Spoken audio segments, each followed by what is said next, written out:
Welcome to my YouTube channel the science spot. आज हम बहुत इंपॉर्टेंट टॉपिक पढ़ने जा रहे हैं, एक्सक्रीटरी सिस्टम। इसमें हम जानेंगे कि हमारे वेस्ट मटेरियल को बॉडी से कैसे एलिमिनेट किया जाता है। एक्सक्रीटरी सिस्टम का मतलब है वो सिस्टम जो कि हमारी बॉडी से वेस्ट मटेरियल को एक्सक्रीट कर रहा है, रिमूव कर रहा है। हमारी बॉडी में डिफरेंट टाइप्स के ऑर्गन सिस्टम्स होते हैं। अगर आपको पता हो बेटा, तो हमारी बॉडी की सबसे छोटी यूनिट सेल होती है। सेल के मिलने से बनता है टिश्यू, टिश्यू के मिलने से बनता है ऑर्गन, ऑर्गन के मिलने से बनता है ऑर्गन सिस्टम, और कई सारे ऑर्गन सिस्टम मिलते हैं तब बनता है ऑर्गेनिज्म। तो हम ऑर्गेनिज्म में हमारे पास कई सारे ऑर्गन सिस्टम है, जैसे excretory system, circulatory system, respiratory system. हमने लास्ट क्लास में आपको सर्कुलेटरी सिस्टम पढ़ाया भी हुआ है, आप मेरी पुरानी वीडियो में देख सकते हैं उसे। तो हमारे पास कई सारे ऑर्गन सिस्टम है जो हमें जिंदा रखे हुए हैं। अब ये ऑर्गन सिस्टम ऑर्गन से बने हुए हैं, जैसे हमारा एक्सक्रीटरी सिस्टम कई सारे ऑर्गन से बना है, किडनी से, यूरेटर से, यूरिनरी ब्लैडर से, जब भी आप देखेंगे। अब ऑर्गन किससे बने होते हैं? टिश्यू से और टिश्यू सेल से। फॉर एग्जांपल, ईयर आपका एक ऑर्गन है, ईयर सेल से बना होगा। कान में कई सारी सेल्स होंगी, यहाँ भी सेल्स का कलेक्शन होगा, यहाँ भी सेल्स का कलेक्शन होगा, यहाँ भी सेल्स का कलेक्शन होगा। ये जो सेल का कलेक्शन होगा इसको क्या बोलेंगे? टिश्यू। इस सेल के कलेक्शन को क्या बोलेंगे? टिश्यू। इस सेल के कलेक्शन को क्या बोलेंगे? टिश्यू। और सारे टिश्यू मिलकर क्या बनाएंगे? ऑर्गन। अब ईयर एक ऑर्गन है बेटा। अब ईयर हमारे सुनने का काम कर रहा है, तो इसका पूरा एक सिस्टम होगा। अगर आप ईयर का स्ट्रक्चर पढ़ें तो इसमें कई सारे पार्ट्स इन्वॉल्व होते हैं, जिसको बोलते हैं ऑर्गन सिस्टम। तो ऐसे ही हमारे एक्सक्रीटरी सिस्टम है बेटा, ये भी ऑर्गन का सिस्टम है। अब हम एक्सक्रीटरी सिस्टम में सबसे पहले जानेंगे एक्सक्रीशन क्या होता है। हमें डेफिनेशन पढ़नी है एक्सक्रीशन की। तो पहला टर्म जो आप डील करते हैं उसको क्या बोलते हैं? एक्सक्रीशन। एक्सक्रीशन क्या होता है? Removal of metabolic waste from the body. हमारी बॉडी में जो भी वेस्ट मटेरियल बनते हैं उसको रिमूव करने के प्रोसेस को क्या बोलते हैं? एक्सक्रीशन। देखिए, वेस्ट का मतलब ये नहीं कि हार्मफुल हो, वेस्ट का मतलब ये भी हो सकता है जो आपके काम करना हो। फॉर एग्जांपल, आपके घर में पेपर बहुत ज्यादा हो जाए तो आप क्या करते हैं? उस पेपर को उठा के फेंक देते हैं, क्योंकि पेपर क्या हो जाता है? वेस्ट हो जाता है। तो अगर कोई चीज आपकी बॉडी में बढ़ भी जाए तो वो भी वेस्ट हो जाती है। मान लीजिए आपके ब्लड में ग्लूकोज बढ़ जाए, आपकी बॉडी ग्लूकोज को यूज नहीं कर पा रही है और आपके ब्लड में ग्लूकोज बढ़ जाए तो किडनी में जाके वो ग्लूकोज एलिमिनेट हो जाता है और इंसान को शुगर या डायबिटीज हो जाती है। तो हमारी बॉडी में अगर यूजफुल चीजें भी बढ़ती हैं तो वो वेस्ट हो जाती हैं। अब वेस्ट को निकालने के लिए हमारी बॉडी में कई सारे ऑर्गन्स हैं, तो वेस्ट के निकालने के प्रोसेस को बोलते हैं एक्सक्रीशन। और उसको निकालने के लिए कई सारे ऑर्गन्स होते हैं। जैसे हमारी स्किन है, वो स्वेट को निकालती है।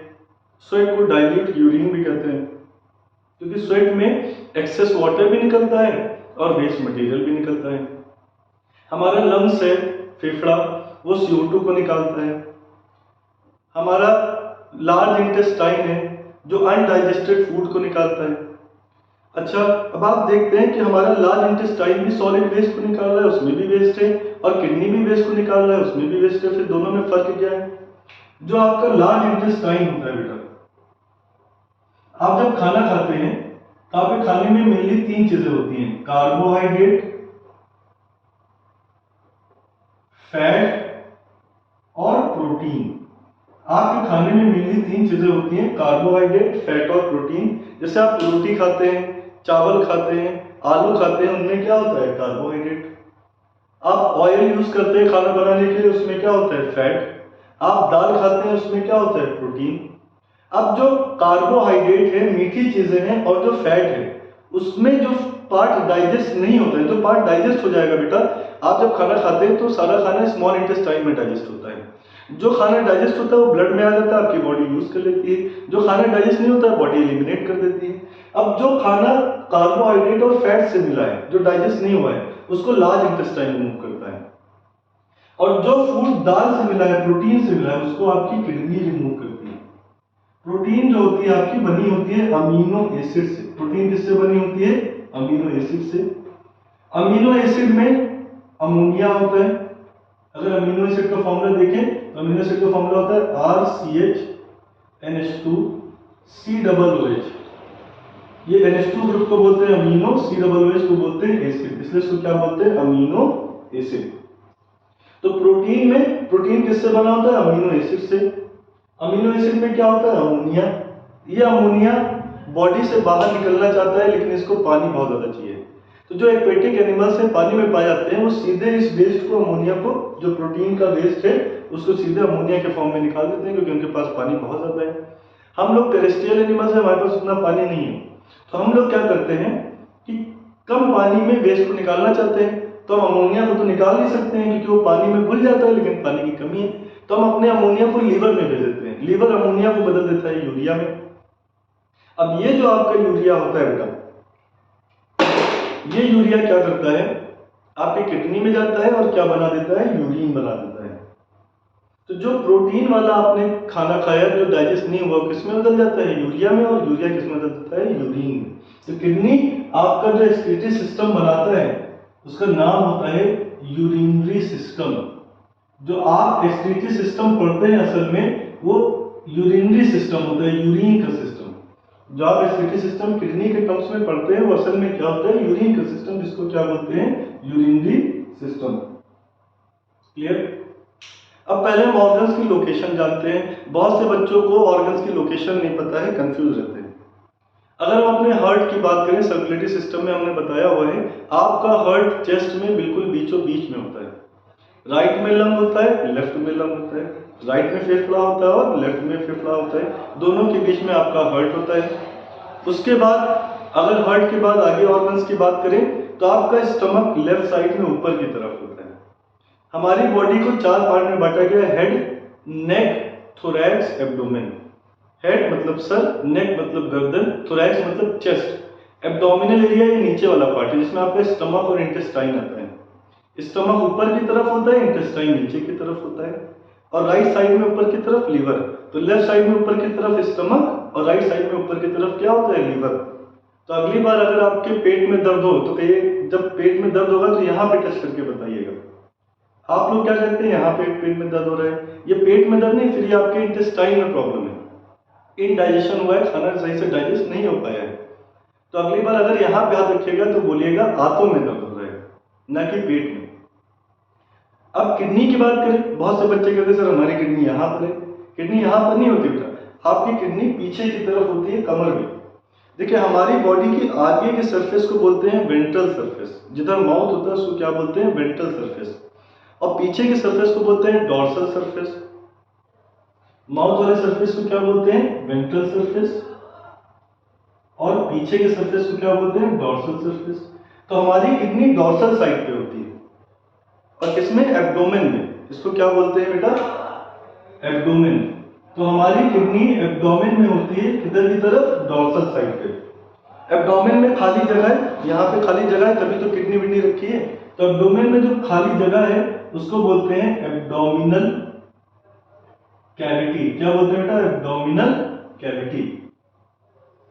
तो आपके एब्डोमेन की जो खाली जगह है, एब्डोमिनल कैविटी, इसके पीछे की तरफ किडनी पाई है। तो kidneys are located on dorsal side of the body in abdominal cavity. Kidney जो होती है बॉडी के पीछे की तरफ एब्डोमिनल कैविटी में पाई जाती है। अब हम आपको एक फॉर्मूला बताएंगे, वो फॉर्मूला आपके काम हमेशा आएगा, बहुत जरूरी फॉर्मूला है वो। फॉर्मूला है RLLK।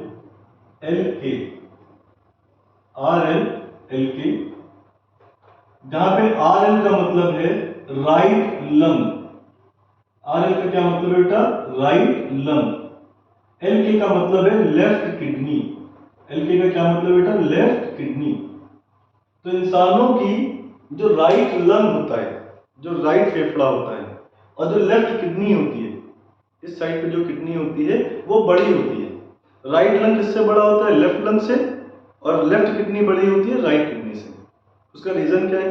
अगर राइट लंग बड़ा होगा तो राइट किडनी छोटी होगी क्योंकि वो जगह ज्यादा घेरेगा। उसके अलावा लीवर भी है, लीवर क्या करता है कि राइट किडनी को नीचे की तरफ कर देता है। जो राइट किडनी होती है आपकी वो लेफ्ट किडनी से थोड़ा नीचे होती है। क्यों? क्योंकि उसके ऊपर लीवर है। मतलब राइट साइड में लीवर है तो ये राइट साइड में लीवर भी तो कुछ स्पेस ऑक्युपाई करेगा, जिससे राइट किडनी थोड़ा नीचे होगी। और राइट किडनी छोटी क्यों होगी? क्योंकि राइट लंग बड़ा है तो ज्यादा जगह चाहिए, तो राइट किडनी छोटी हो जाएगी। लेफ्ट लंग छोटा है तो जगह ज्यादा होगी, तो लेफ्ट किडनी बड़ी हो जाएगी। क्लियर? तो राइट लंग लेफ्ट लंग से बड़ा होता है और लेफ्ट किडनी राइट किडनी से बड़ी होती है। ये फॉर्मूला याद कर लीजिए क्योंकि हर एग्जाम में ये आता है, चाहे कंपटीशन हो, चाहे आपके बोर्ड एग्जाम हो, या जिस भी आप क्लास में पढ़ रहे होंगे। अब ये जो बात होगी ऑर्गन की लोकेशन की, अब हम बात करते हैं एक्सक्रीटरी सिस्टम की, वेस्ट मटेरियल को निकालने वाले सिस्टम की। और वेस्ट मटेरियल कौन सा निकालना है? यूरिन का। तो किसका सिस्टम पढ़ेंगे? किडनी का।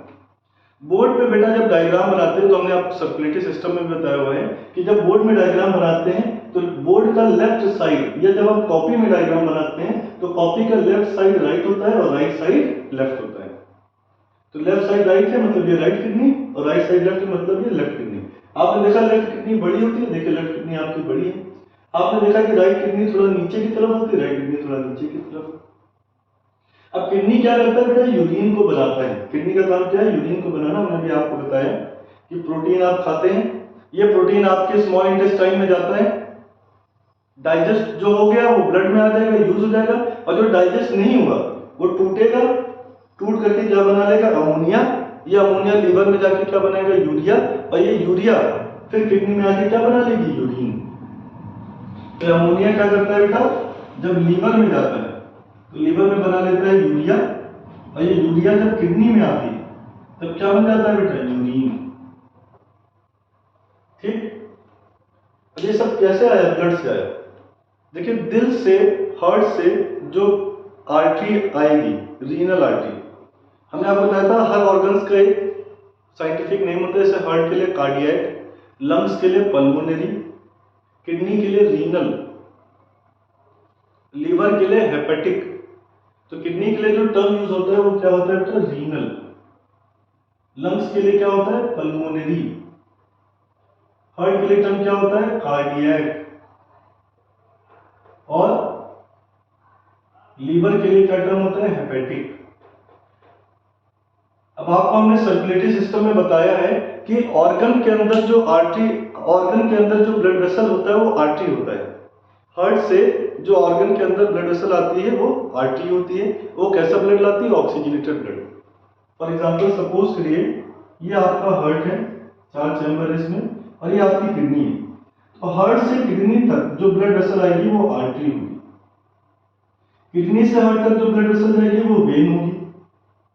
आर्टरी में कैसा ब्लड होगा? ऑक्सीजनेटेड ब्लड, और वेन में कैसा होगा? Deoxygenated blood. ये हमने पुरानी वीडियो में आपको क्लियर किया होगा।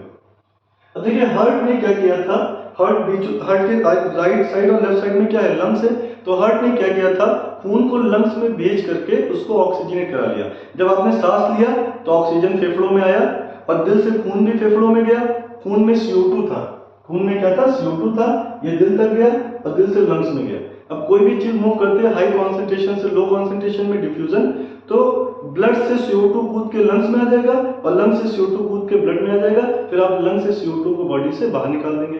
अब ये O2 CO2 कैसे होता है कन्वर्जन? रेस्पिरेशन में। मैंने आपको बताया था रेस्पिरेशन में ग्लूकोज को ऑक्सीजन तोड़ता है और CO2 बनती है। जो ऑक्सीजन हम लेते हैं वो रेस्पिरेशन में आता है और CO2 बनता है, फिर उसको एक्सहेल कर देते हैं। अब ये जो आर्टरी ऑक्सीजनेटेड ब्लड हमारे दिल से किडनी तक ला रही है, उसमें क्या गंदगी साफ हुई? CO2, ऑक्सीजन आ गया। लेकिन एक और गंदगी उसमें है, वो है यूरिया। मतलब आपने इस इंटेस्टाइन में खाना पचाया, जो पच गया वो भी ब्लड में आया और साथ साथ अमोनिया भी ब्लड में आ गया। फिर अमोनिया ये ब्लड से बहते बहते लीवर में गया। कहाँ पे गया? लीवर में। और किस में बदल गया? यूरिया में। अब लीवर से किस में जाएगा? किडनी में। और किडनी में किस में बदल जाएगा? यूरिन में। तो ब्लड के थ्रू ही यूरिन बनता है। जो ब्लड होता है वो ब्लड जो किडनी में आ रहा है किसके थ्रू? रीनल आर्टरी के थ्रू। वो ब्लड जो किडनी में आ रहा है किसके थ्रू? रीनल आर्टरी के थ्रू। ये ऑक्सीजन लेके आ रहा है ताकि किडनी उस ऑक्सीजन को यूज कर सके और रेस्पिरेशन करे, एनर्जी मिल जाए। लेकिन साथ साथ ये किडनी से काम भी ले रहा है। क्या? कि ये यूरिया लेके आ रहा है, और जैसे ही ये ब्लड किडनी में एंटर करेगा, किडनी इस यूरिया को किसमें बदल देगा? यूरिन में। अब ये यूरिन किडनी से बाहर निकलता है कुछ ट्यूब्स के द्वारा। एक ट्यूब राइट किडनी से जुड़ा होगा, दूसरा ट्यूब लेफ्ट किडनी से जुड़ा होगा। ये दोनों ट्यूब यूरिन को निकालते हैं और किसमें डाल देते हैं? यूरिनरी ब्लैडर में। यूरिनरी ब्लैडर क्या करता है? यूरिन को कुछ समय के लिए स्टोर करता है, टेम्परेरी। जब तक यूरिन इसमें भरेगा तब तक ये फैलेगा। जब ये कंप्लीटली फिल हो जाएगा तब ये नर्वस सिस्टम को इसकी जो न्यूरॉन्स है मैसेज भेजेंगे। यूरिनरी ब्लैडर से जो नसें जुड़ी होंगी वो ब्रेन तक मैसेज भेजेंगे कि यूरिन अब इसमें फिल हो गया, यूरिन को बॉडी से बाहर निकाल दीजिए। तब ये यूरिनरी ब्लैडर कॉन्ट्रैक्ट करेगा, पहले रिलैक्स करेगा ताकि यूरिन जो किडनी से निकल रही है वो भर जाए, और जब यूरिन भर जाएगा तब ये कॉन्ट्रैक्ट करेगा और फिर ये यूरिन किसके थ्रू निकल जाएगा, यूरेथ्रा के थ्रू। यूरेथ्रा क्या है, मसल से बनी हुई ट्यूब है, मस्कुलर ट्यूब है, मसल से बनी हुई एक पाइपलेट ट्यूब है जो मेल के पेनिस में और फीमेल की वेजाइना में खुलता है। तो मेल यूरिनेशन किससे करता है, पेनिस से, और फीमेल यूरिनेशन किससे करती है, वेजाइना से, और दोनों में कौन सी चीज ओपन होती है, यूरेथ्रा। मेल का पेनिस बड़ा होता है तो मेल का यूरेथ्रा बड़ा होता है, फीमेल की वेजाइना छोटी होती है तो फीमेल का यूरेथ्रा छोटा होता है। ब्लैडर का मतलब यहाँ पे क्या बेटा, ब्लैडर वो बैग होता है जो फैल भी सकता है, सिकुड़ भी सकता है, एक्सपैंड भी कर सकता है, कॉन्ट्रैक्ट भी कर सकता है। जब तक ये इस ब्लैडर में यूरिन भरेगा ये एक्सपैंड करेगा, फैलेगा, और जब यूरिन निकल जाएगा तब ये कॉन्ट्रैक्ट करेगा, सिकुड़ जाएगा ताकि यूरिन बॉडी से बाहर निकल जाए। इसके अलावा अब हम लोग जब तक नहीं चाहते तब तक यूरिन बॉडी के बाहर नहीं आता। उसका रीजन क्या है, यूरिनरी ब्लैडर में यहाँ पे एक मसल लगी होती है, उस मसल को बोलते हैं यूरेथ्रल स्फिंक्टर। उस मसल को क्या बोलते हैं, यूरेथ्रल स्फिंक्टर। जब तक ये यूरिनरी ब्लैडर से बाहर नहीं निकलता है तब तक ये मसल बंद रहती है, लेकिन जैसे ही हमारे नर्वस सिस्टम तक मैसेज जाता है और हम लोग यूरिनेशन करने जाते हैं ये स्फिंक्टर मसल खुल जाता है, और जब खुलेगा तो यूरिन यूरेथ्रा से बॉडी के बाहर आ जाएगा। तो होप आपको समझ में आया होगा कि एक्सक्रीशन कैसे होता है। एक्सक्रीशन मतलब वेस्ट मटेरियल को बॉडी से बाहर निकालना। यूरिन वाला अगर वेस्ट मटेरियल निकालना है तो कौन सा एक्सक्रीटरी सिस्टम पड़ेगी, यूरिनरी सिस्टम, जो कौन परफॉर्म करता है, किडनी। दोनों किडनी यूरिन बनाएगी, और जब यूरिन बना लेगी तो वो यूरेटर से किसमें आ जाएगा, यूरिनरी ब्लैडर में भरेगा, और जब भर जाएगा तो यूरेथ्रा से बॉडी के बाहर चला जाएगा। अब यूरिन कैसे बनता है, किडनी के अंदर यूरिन कैसे बनता है, उसका सिस्टम हम आपको नेक्स्ट वीडियो में अपलोड करेंगे। तो अगर आपको पसंद आया हो तो लाइक, शेयर और सब्सक्राइब करिए, बेल आइकन दबाइए और अच्छे कमेंट करिए और दूसरों की मदद करिए। सिर्फ आप लोग मत देखिए, दूसरों तक पहुंचाइए ताकि उनका भी फायदा हो।